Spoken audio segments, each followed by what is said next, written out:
Sports time now, and we head over to the sports studio and say good evening to Damien. Damien, what's this all about legalizing ball tampering?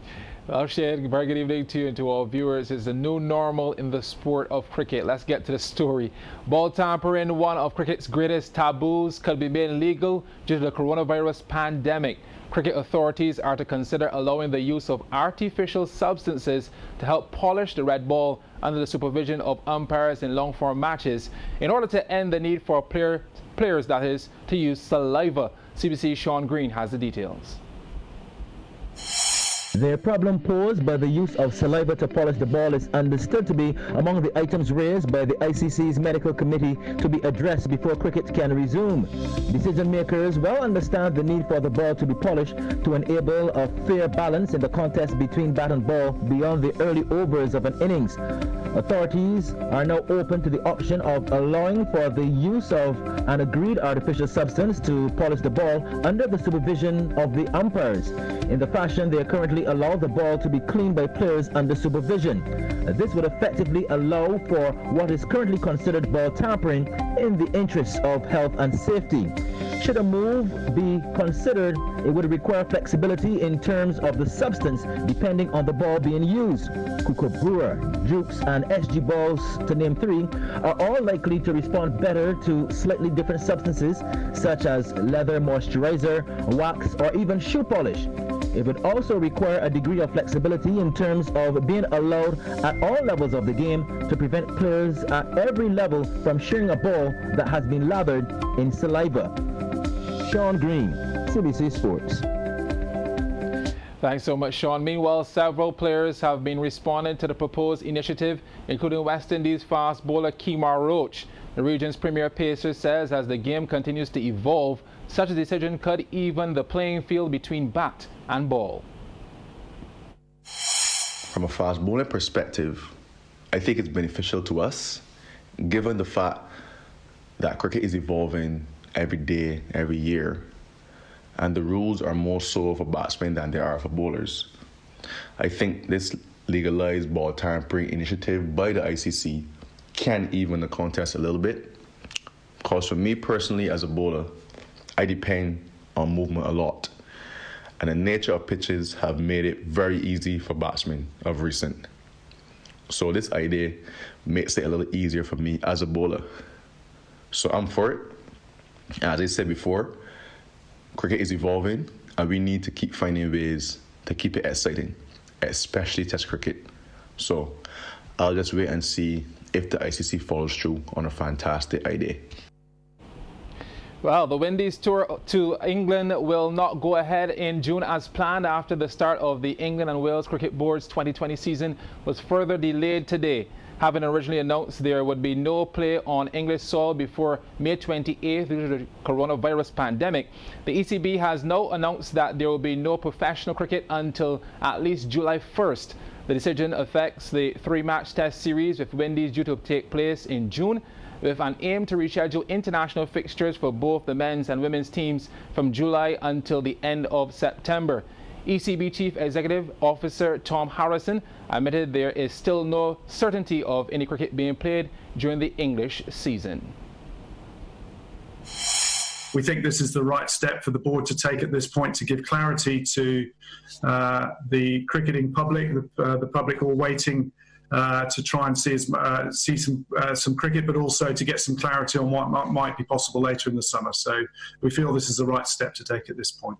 We are building plans that enable us to put the cricket that fans most want to see, I think, in terms of international and domestic cricket, to give that the latest possible window to fulfill as much of that cricket as we can. So that is a test series against West Indies, which is impacted by this announcement today, a test series against Pakistan, and a one-day series later in the summer, both in terms of ODI cricket and international T20 cricket against Australia.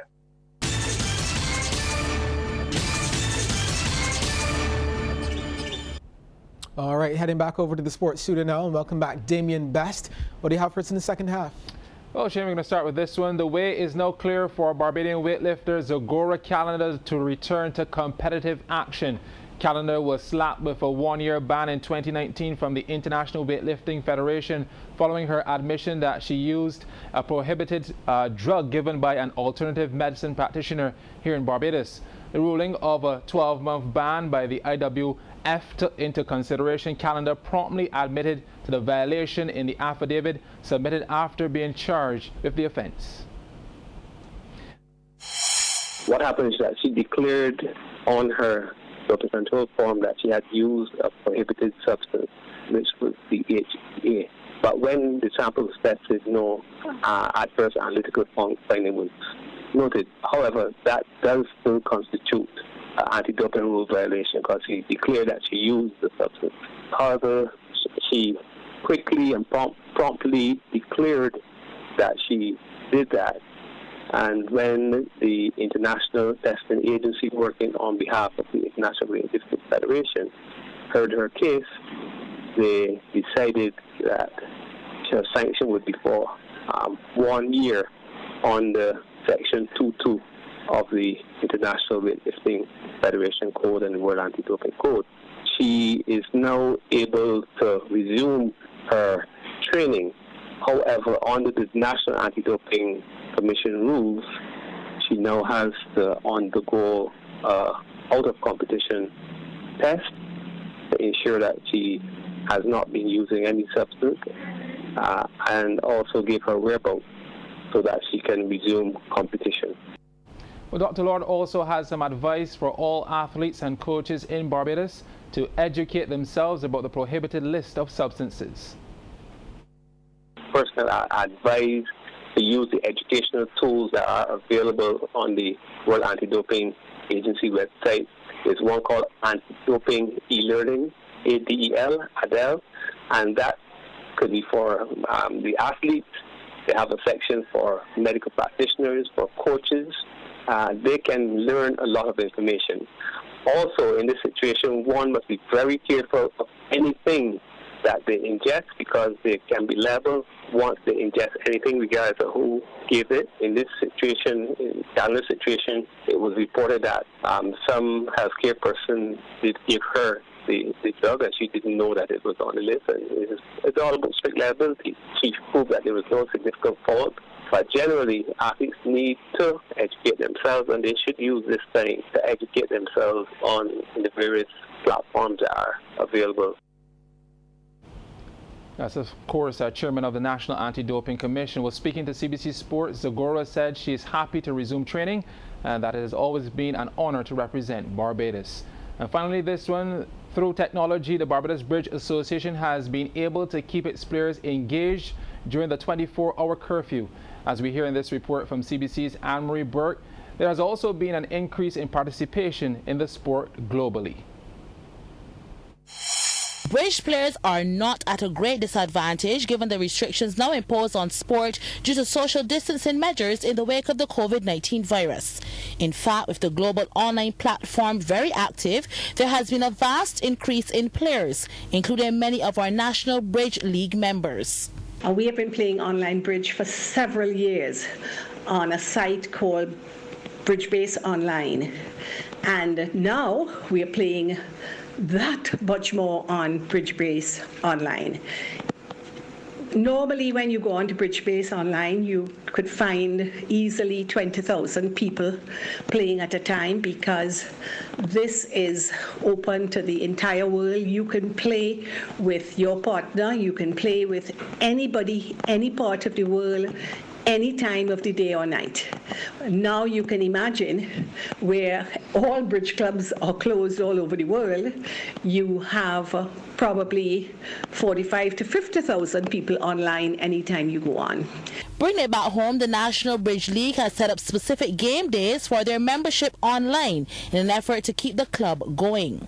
We have set up a game online. So once you're a member of the Bridge of the Bridge Base Online, you can go on and participate in our games, which, as I say, happen Monday, Wednesdays, and Fridays. In addition to that, there is another regional game which runs Monday evenings, Wednesday evenings, and Saturday evenings. So there's a lot of bridge that we can continue to play online. However, bridge has not been spared the wrath of the cancellation of international tournaments. We were very happy to be able to represent our zone, which is the Central American and Caribbean Bridge Federation, at the World Championships in China. And we represented the region as a mixed team. And it always is a wonderful experience to go to World Championships. There was a big tournament, which is a tournament, a requirement for World Championships that you need to attend in Italy in August this year, and that has been cancelled. No local competitions were affected, as the Bridge League would have closed operations just before the national curfew was imposed.